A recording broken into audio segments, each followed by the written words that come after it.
누가복음 13장 1절부터 9절까지 교독하겠습니다. 누가복음 13장 1절부터 9절 1절부터 교독합니다. 그때 마침 두어 사람이 와서 빌라도가 어떤 갈릴리 사람들의 피를 그들의 제물에 섞은 일로 예수께 아뢰니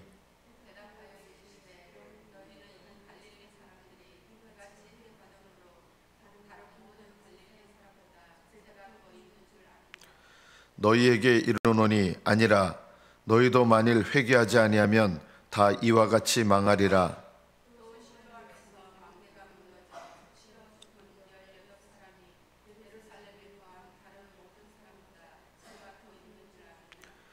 너희에게 이르노니 아니라 너희도 만일 회개하지 아니하면 다 이와 같이 망하리라.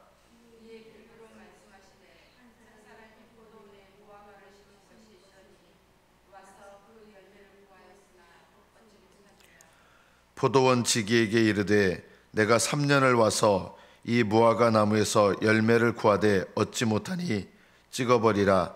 어찌 땅만 버리게 하겠느냐.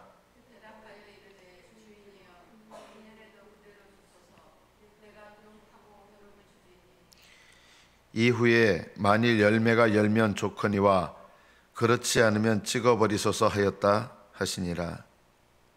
여기까지 받들어 읽겠습니다.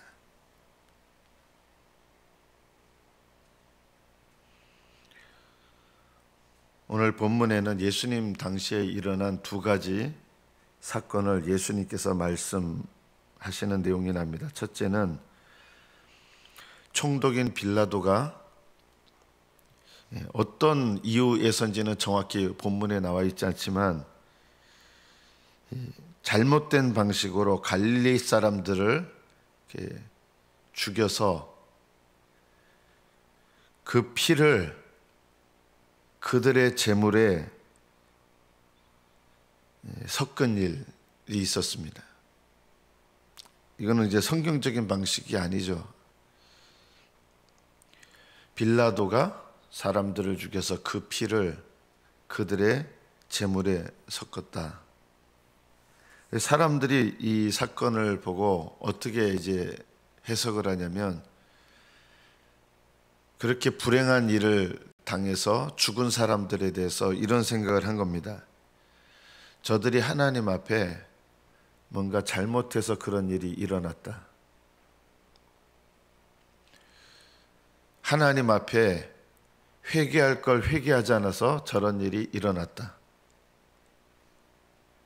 그들에게 일어난 그 불행한 일은 그들이 깨닫지 못하고 잘못을 회개하지 않고 하나님 앞에 지은 죄가 많아서 하나님의 공의로운 심판을 받았다. 여러분도 이렇게 비슷하게 해석하지 않겠습니까? 만약에 우리 교우들 중에 자녀가 교통사고가 나서 불구가 됐어요. 그런 일이 일어나면 같은 교회 식구들이 어떻게 생각하는지 아세요? 뭔가 하나님 앞에 회개할 게 있었는데 회개를 안 해서 저렇게 됐다. 하나님 앞에 뭔가 숨겨져 있는 죄가 있었는데 그 죄 때문에 저런 일이 일어났다.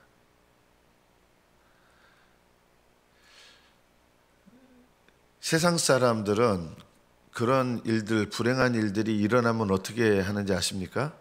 안 믿는 분들은요, 그냥 같이 아파해요.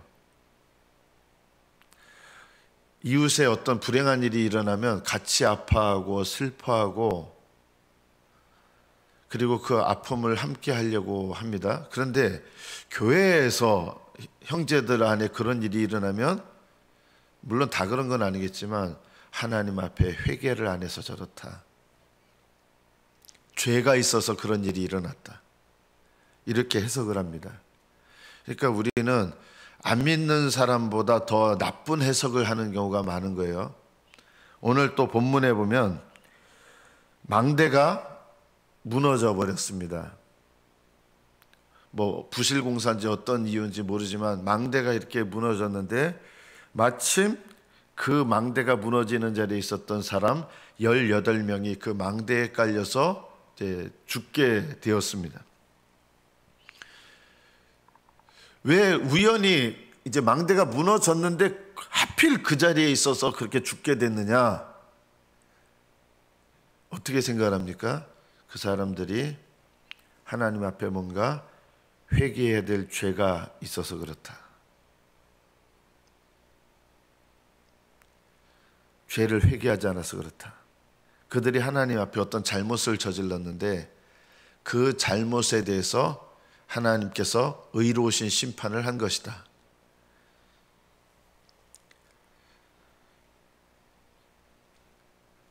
믿는 사람들이 이런 반응을 합니다. 예수님께서 오늘 이 본문에서 말씀하신 것은 이런 반응도 우리 적용이거든요.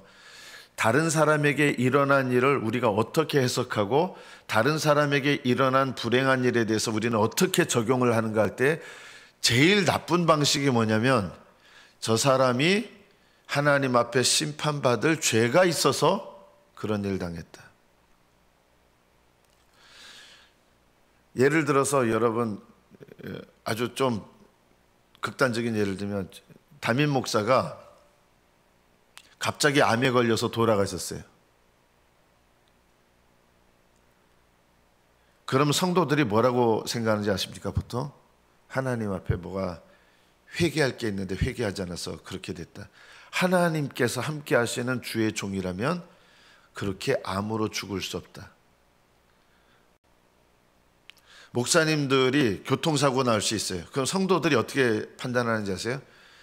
목사님이 하나님이 함께 하시는 종인데 그런 교통사고 나면 안 되지.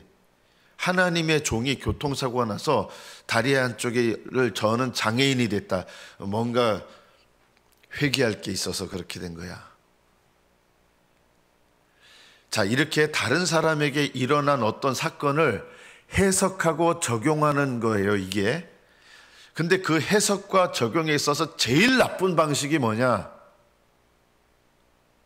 그 사람을 정죄하는 해석과 적용을 하는 거예요. 예수님을 안 믿는 사람들은 이런 해석과 적용을 안 해요. 그냥 불행한 일이 일어났네. 정말 불행하겠다. 이런 마음으로 함께 슬퍼하는 마음을 갖는데 교회에 다니시는 분들은 항상 뭐하고 연관지어서 생각하냐면 하나님 앞에 회개할 죄가 있어서 저렇게 됐다는 거예요.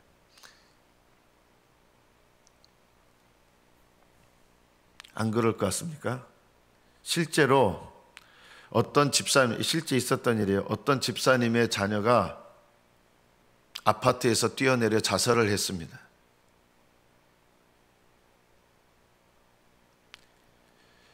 그리고 그 자살을 한 사건에 대해서 그분과 별로 좋지 않은 관계에 있었던 분이 은연중에 이 마음이 느껴지는 거예요. 나를 그렇게 힘들게 하더니 하나님께 벌 받았다.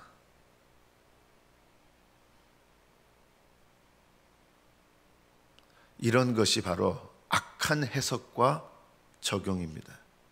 여러분, 여러분의 주위에서 일어나는 사람들의 불행한 일에 대해서 어떻게 해석을 하고 어떻게 적용을 하십니까?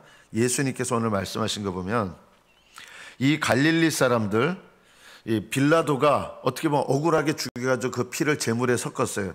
억울하게 사람으로 인해서 고난을 당한 거예요. 죽게 된 거예요. 자, 이 갈릴리 사람들이 이같이 해를 받았는데 다른 모든 갈릴리 사람보다 더 나빠서 이런 일을 당했다고 생각하느냐? 아니다라는 거예요.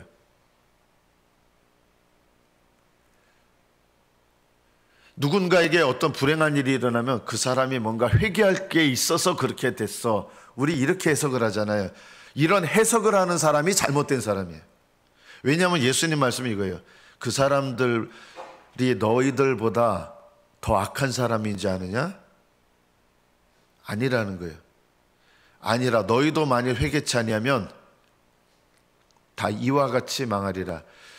불행한 일이 일어난 그 사람이나 불행한 일이 일어나지 않은 나나 똑같다는 거예요.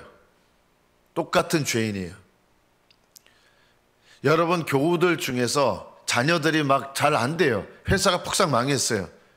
그러면 하나님 앞에 신앙생활을 잘못해가지고 저렇게 폭삭 망했어 하고 손가락질하고 비난합니다. 예수님께서 그런 손가락질과 비난하는 사람이 더 나쁘다는 거예요. 왜 더 나쁩니까? 하나님께서는 다 똑같은데 그 사람에게 그 하나님의 뜻 가운데서 허락하시는 거예요. 자, 그러면 그 사건을 왜 주시느냐? 모든 사람에게 경고하시는 사건이거든요. 똑같다는 거예요. 그들이 해를 입어서 그들이 더 나쁜 게 아니라 그들이 해를 입었는데 모든 사람들에게 경고하시는 사건이라는 거예요. 그래서 해를 입지 않은 사람들은 어떤 생각을 해야 되느냐? 그 사건을 보면서 내 죄를 돌아보고 내 죄를 회개해야 되는데, 나는 그 사람보다 그렇게 죄인이 아니야. 나는 그 사람보다 의인이야. 그 사람이 나보다 더 나쁜 사람이야. 이렇게 생각하면서 다른 사람의 죄를 해석하고 적용하면 이 사람이 더 나쁜 사람이에요. 왜 더 나빠요? 이 사건이 일어난 이유가 뭐냐? 내가 회개하고 내가 돌이키라고 다른 사람의 사건을 허락하셨는데, 그것을 올바로 해석하면 어떻게 돼요?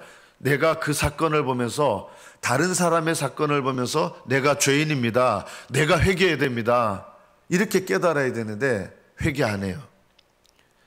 예수님께서는 그 사건이 일어난 그 사람보다 그 사건을 통해서 회개하라고 그 사건을 허락하셨는데, 이 회개하지 않는 사람이 더 악한 사람이라는 거예요. 왜요? 회개할 기회를 주시는데 회개하지 않기 때문입니다. 여러분, 이게 이해가 되십니까? 회개를 안 할 뿐만 아니라 다른 사람에게 일어난 불행한 일을 가지고 그 사람이 더 죄인이야, 더 나쁜 놈이기 때문에 그런 벌을 받았어. 하나님 잘못 섬겨서 저렇게 됐지. 우리 교회에서 그렇게 말씀하시는 분 들었거든요, 몇 번. 하나님 잘못 섬겨서 저렇게 됐다고.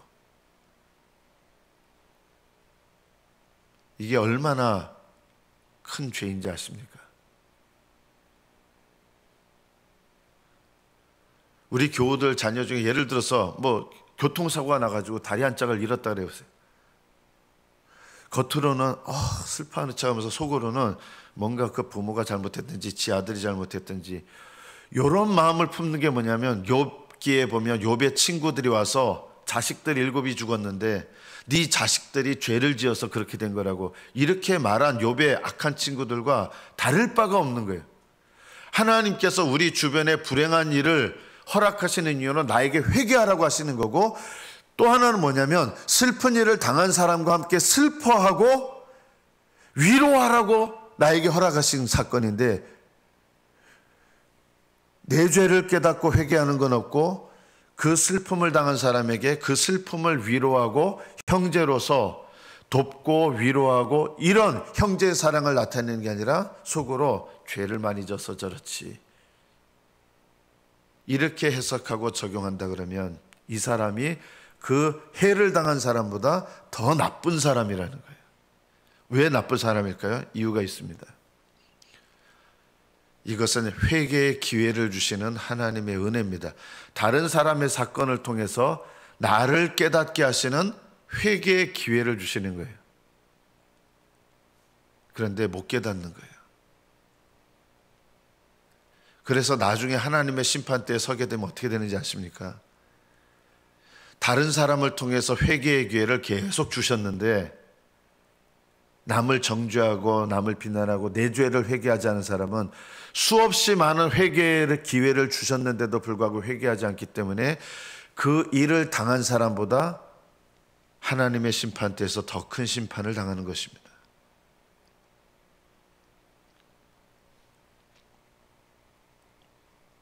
죽은 18사람들이 예루살렘에 거하는 다른 사람보다 죄가 더 있어서 망대에 깔려 죽었는지 아느냐? 아니라 너희도 만일 회개하지 않으면 이와 같이 망한다. 너희도 그 사건이 일어난 사람이나 너희나 차이가 없다는 거예요. 여러분 주변에서 어떤 불행한 일을 당한 사람의 불행한 일을 보면서 저 사람이 뭔가 잘못해서 그런 일을 당했어. 이런 생각하지 말라는 거예요. 너도 회개하지 않으면 똑같다는 거예요. 너도 똑같은 상태인데 그 사람에게 불행한 일이 일어났다고 해서 그 사람은 더 악하고 너는 착하고 그거 아니라는 거예요. 이 사건은 하나님께서 죄에 대해서 깨닫게 하시는 사건인데 깨닫지 못하고 회개하지 않는 사람이 더 악한 사람이에요. 여러분, 이게 깨달아지기를 축복합니다.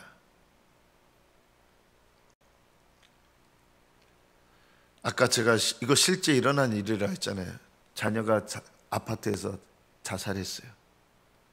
그러면 가슴 아파하고 같이 슬퍼해야 되는데 그 다투던 사람도 별로 신앙이 올바른 사람 아니거든요. 나한테 그렇게 하더니 하나님께 벌을 받았다. 누가 더 불행한지 아십니까? 이렇게 되면 회개의 기회를 스스로 막는 거예요.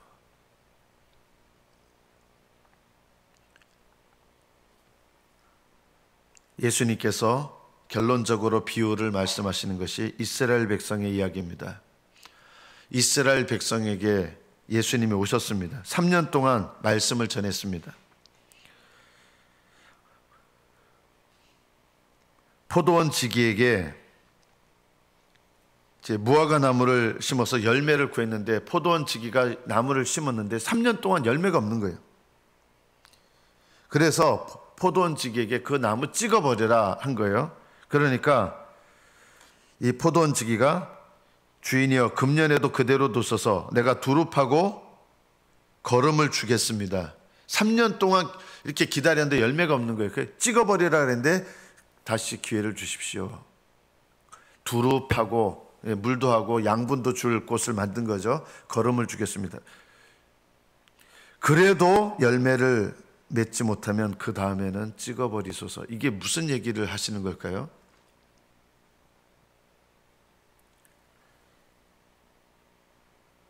이 무화과 나무는 이스라엘 백성이고요. 3년 동안 예수님 오셔서 말씀을 전하셨는데 회개하지 않았어요.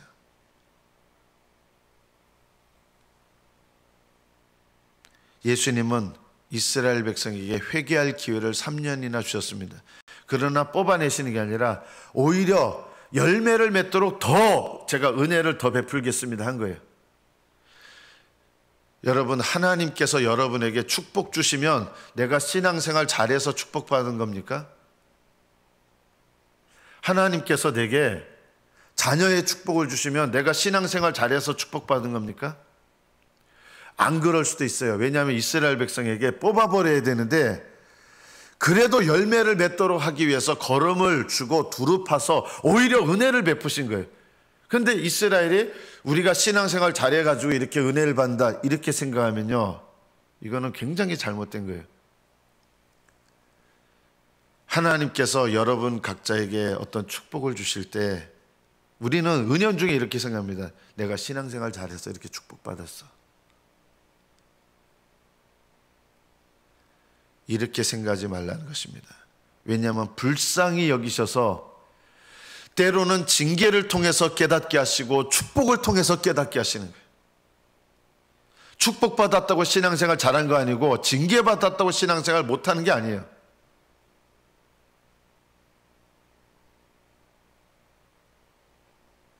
우리는 정반대로 생각합니다. 내가 축복받았으면 신앙생활 잘했다고 생각하고요, 다른 사람이 징계받아서 그 사람 신앙생활 잘못했다고 생각하는 거예요. 근데 누가 신앙생활 잘못하는 거냐? 축복을 받으면서도 회개하지 않고 다른 사람의 징계를 보면서도 회개하지 않는 이 사람이 더 신앙생활을 잘못하는 것입니다. 여러분은 우리 교우들에게 다른 사람에게 어떤 축복이 일어나요. 그러면 그 축복에 대해서는 어떻게 반응하십니까? 함께 기뻐하셔야 돼요. 근데 다른 사람이 축복받으면 저 사람 저런 축복받을 자격이 없는데 축복받았다고 시기하고 질투해요. 그리고 다른 사람이 하나님께 징계를 받았다면 신앙생활 잘못해서 저렇게 된다고 생각해요. 그러나 하나님 관점에서 보십시오. 이 땅에서 징계를 받았지만 그 사람이 그 징계를 통해서 하나님을 잘 믿는 믿음의 길로 나가면 그 사람은 영혼의 관점에서 보면요, 영원히 복된 사람이 된 거예요.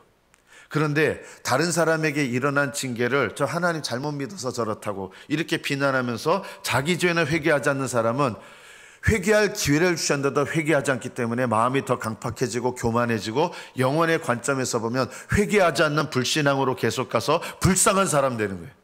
아무 일도 안 일어났다고 축복받는 게 아니에요. 오히려 이 땅에서 여러분 기억하십시오. 여러분에게 아무 일도 안 일어나서 여러분이 죄를 안 진 게 아니라 하나님이 그냥 내버려 두시는 걸 수도 있어요. 내가 신앙생활 잘해서 불행한 일이 안 일어난 게 아니라 하나님이 그냥 내버려 두셔서 아무 일도 안 일어난 걸 수도 있고요. 하나님이 내게 축복을 주신 건 신앙생활 잘해서가 아니라 그래도 깨달으라고 주시는 은혜의 기회일 수 있는데 이런 축복을 받았다고 하면서 결국은 영적으로 불행해지는 사람도 많은 거예요. 깨닫지 못하고 회개치 않아서.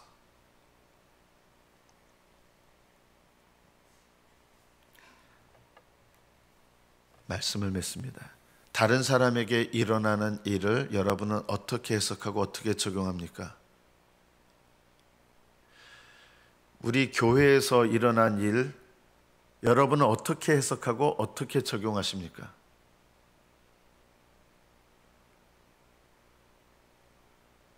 우리는 항상 습관화되어 있는 게 뭔지 아십니까?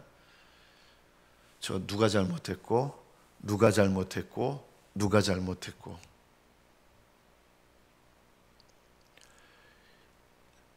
누가 잘못해서 이런 일이 일어난 거고 누가 잘못해서 이런 일이 일어난 거고 누가 잘못해서 이런 일이 일어난 거다. 이렇게 다른 사람이나 내 밖에 일어난 사건을 다른 사람에게 책임을 이렇게 돌리면서 해석하는 사람은 어떻게 되느냐?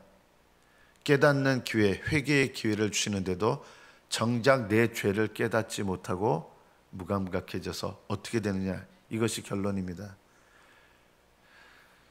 다른 사람은 징계를 받아서 그 징계를 통해서 하나님께서 또 다른 사람들을 깨닫게 하시는데 쓰실 수 있어요. 그런데 그 징계의 사건을 보고 정작 내가 회개하지 않고 내가 돌이키지 않으면 그 징계의 사건에 내가 더 심각하게 참여하는 사람이 되는 것입니다.